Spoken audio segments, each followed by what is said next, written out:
Assalamualaikum, salam Malaysia Madani Kanta 744 mendahului berita dimulakan dengan rangkuman berita utama dalam segmen esensi.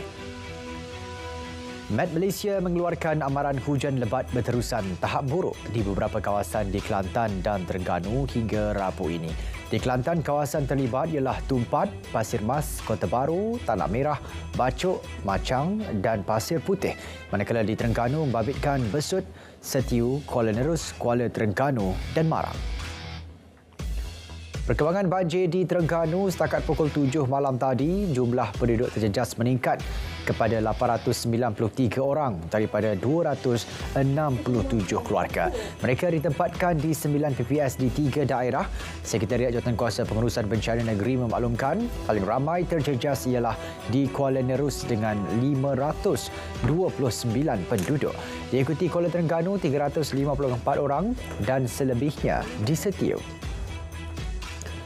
5 sekolah di Terengganu ditutup susulan hujan lebat sejak awal pagi tadi. JPNT memberitahu ia melibatkan sekolah di daerah Kuala Terengganu, Marang dan Besut. Sekolah terbabit ialah SK Seri Budiman, SK Losong, SK Tok Dir, SMK Tun Telanai dan SK Bukit Puteri. Sesi pembelajaran bagi semua sekolah terlibat ialah secara PDPR. Sementara itu, UMT aktifkan bilik gerakan bencana. Ia bagi memberi maklumat terkini dan bantuan kepada pelajar serta kaki tangan yang berada di kampus dan kawasan sekitarnya. Naib Chancellor berkata, PPS di Dewan Pusat Sukan UMT turut dibuka bagi membolehkan pelajar berpindah. Tindakan tegas akan diambil terhadap pihak yang menyebar semula gambar serta video lama kejadian banjir atau bencana sehingga menimbulkan panik ke orang awam. Ketua Polis Terengganu menegaskan amaran dikeluarkan kerana penularannya sering berlaku ketika banjir.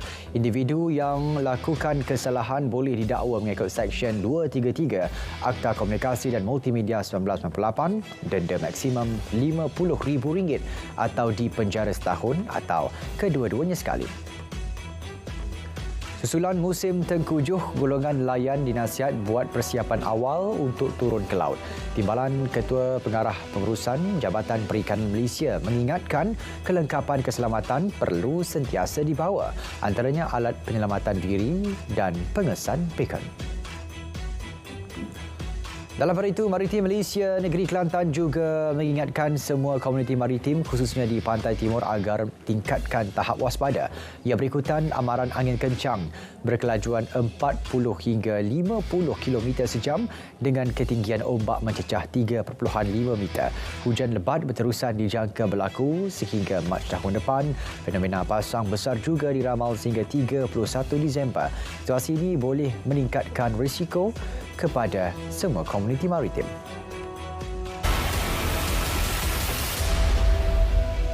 Timbalan Perdana Menteri Datuk Seri Fadilah Yusof mengesahkan gambar profilnya digunakan di media sosial untuk penipuan. Ia melibatkan WhatsApp, Telegram dan Facebook. Laporan telah dibuat kepada pihak pengendali aplikasi berkenaan.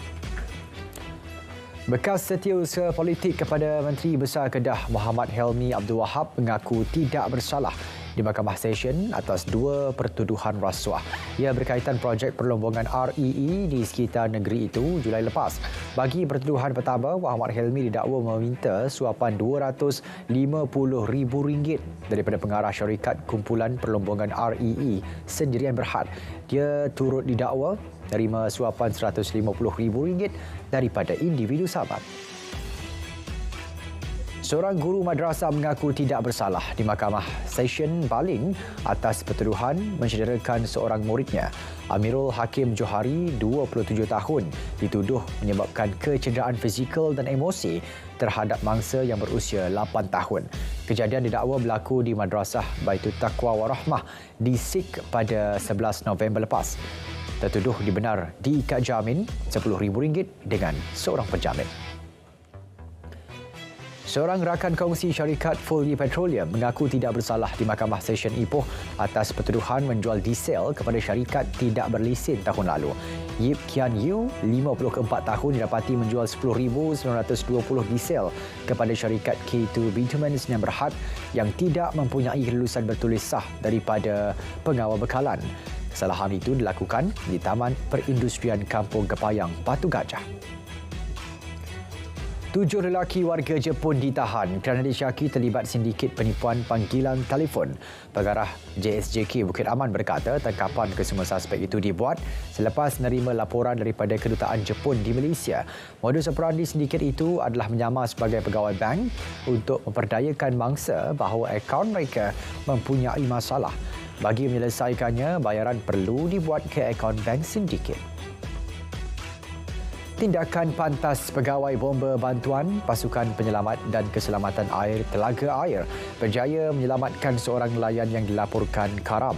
Bangsa Talhata Akil, 44 tahun, ditemukan berpaut pada botnya yang terbalik di lokasi kejadian. Talhata kemudian dibawa ke JT Telaga Air dan diserahkan kepada pos agensi-agensi penyelamat yang beroperasi di JT. Seorang kanak-kanak berusia 9 tahun dianugerahkan pingat Hang Tuah. Penganugerahan diberi susulan tindakan pantasnya mengejutkan 6 ahli keluarga yang lain ketika tidur sekaligus menyelamatkan mereka daripada kebakaran. Altamis Faiz Syahrul Ilzam menerima anugerah itu yang disampaikan Menteri Pembangunan Wanita, Keluarga dan Masyarakat sempena sambutan Hari Kanak-kanak Peringkat Kebangsaan. Kes penderaan kanak-kanak meningkat sejak 2 tahun lalu. 6,770 kes direkodkan pada 2022 berbanding 6,144 kes pada tahun sebelumnya. Menteri Pembangunan Wanita, Keluarga dan Masyarakat berkata angka tersebut amat membimbangkan. Selain kes yang diterima daripada polis, terdapat juga kes yang tidak dilaporkan. Kempen bangkit melawan keganasan terhadap wanita dan kanak-kanak dilancarkan. Ia susulan Selangor mencatat kes keganasan rumah tangga tertinggi di Malaysia iaitu 4,690 kes dari tahun 2020 hingga Ogos lalu. Inisiatif itu dilaksana bersempena kempen 16 hari aktivisme melawan keganasan berasaskan gender yang bermula 25 November hingga 10 Disember ini. Kempen ini sebagai langkah advokasi mendidik masyarakat secara berterusan. Sepasang suami isteri merayu anak perempuannya yang menghilangkan diri sejak 9 tahun lalu segera pulang. Siti Mariah yang ketika itu berusia 30 tahun gagal dihubungi selepas keluar mencari kerja di Kedah pada 2016 dan laporan polis telah dibuat. Orang ramai yang mempunyai maklumat boleh memaklumkannya pada Balai Polis berhampiran.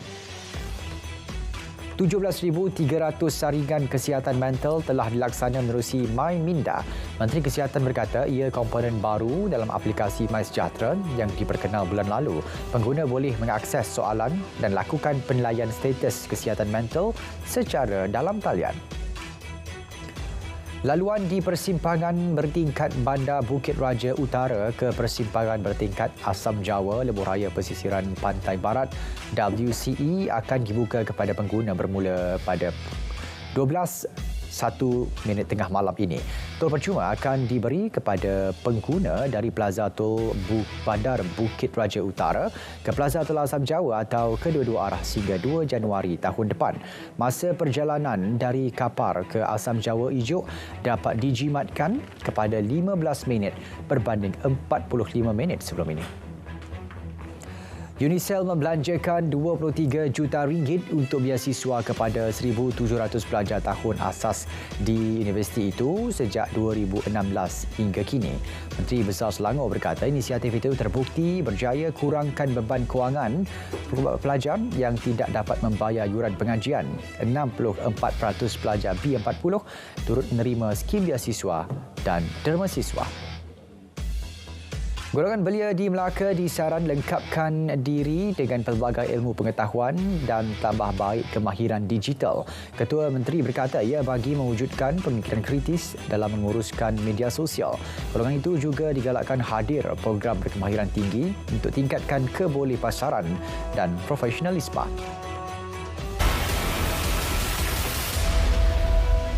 Akaun ketiga KWSP akan mula dilaksana pada April 2024. Timbalan Menteri Kewangan 1 berkata ia selepas pengumuman dividen pada Februari tahun depan. Ketika ini, kaedah terbaik pelaksanaannya sedang diteliti agar tidak menjejaskan pendapatan pencarum.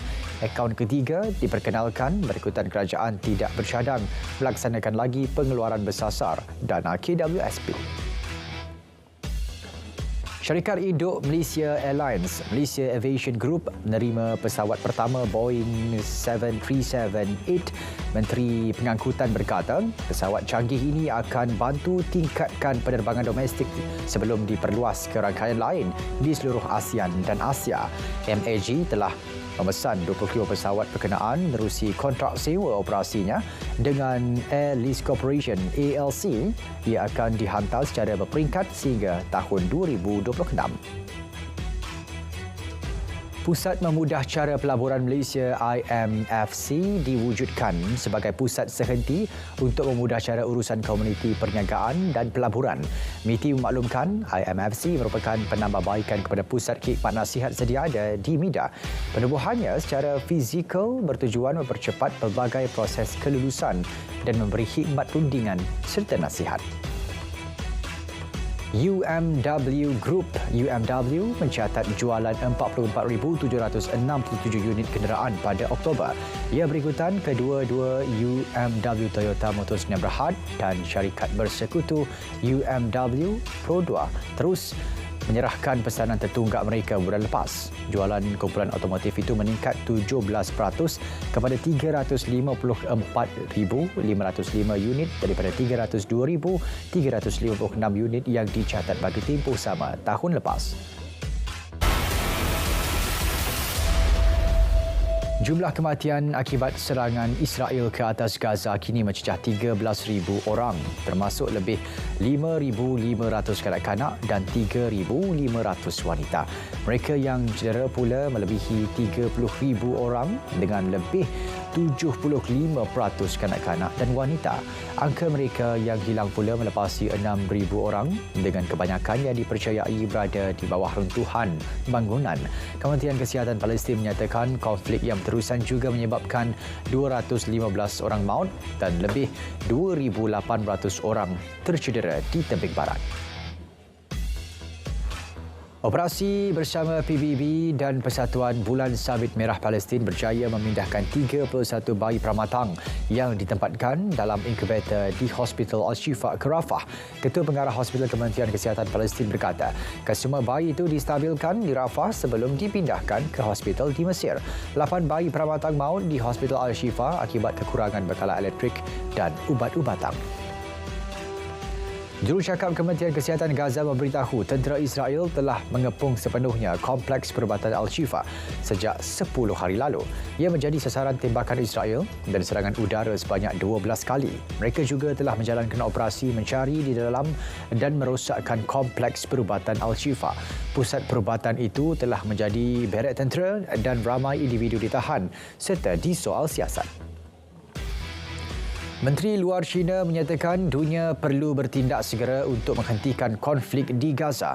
Delegasi Menteri-Menteri Luar, pihak berkuasa Palestin, Indonesia, Mesir, Arab Saudi dan Jordan berada di Beijing minggu ini. Rundingan diadakan untuk mengurangkan ketegangan konflik Palestin-Israel. Bencana kemanusiaan yang sedang berlaku di Gaza memberi kesan kepada semua negara di seluruh dunia. Kumpulan Houthi Yaman mendakwa telah rampas sebuah kapal kargo milik Israel di selatan Laut Merah. Kapal itu dibawa ke pantai Yaman. Jurucakap kumpulan Houthi, Yahya Sharia juga menggesa semua negara yang rakyatnya bekerja di Laut Merah menghentikan sebarang aktiviti dengan kapal milik Israel. Israel mengesahkan sebuah kapal yang tidak dinamakan telah dirampas. Saudara, Kanta 744 berakhir di sini. Dari sungai ke segara, Palestin pasti merdeka. Assalamualaikum, salam Malaysia Madani.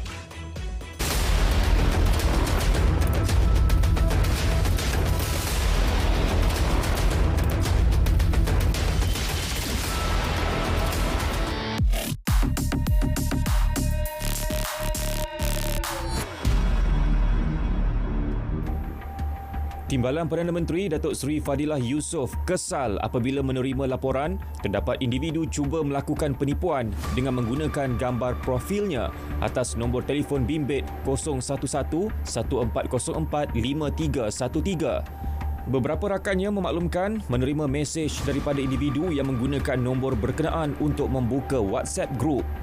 Setelah disemak, nombor berkenaan turut digunakan di aplikasi WhatsApp dan Telegram dengan menggunakan gambar profil beliau. Laporan telah dibuat kepada pihak pengendali platform WhatsApp dan Telegram. Semakan menerusi Truecaller, nombor berkenaan menggunakan nama Rinoniz. Pada masa sama, terdapat individu menggunakan gambar beliau untuk membuka akaun Facebook. Laporan telah dibuat kepada Facebook mengenai akaun palsu berkenaan. Datuk Seri Fadilah yang juga merupakan Menteri Peladangan dan Komoditi menegaskan beliau hanya mempunyai satu akaun rasmi Facebook dan satu akaun peribadi Facebook. Hentikan penipuan, jangan cetus kegusaran awam. Tindakan tegas menanti si kaki fitnah. Jika anda terima bahan fitnah atau disyaki tidak betul, segera lapor ke SKMM. Biar betul, tak pasti, jangan kongsi.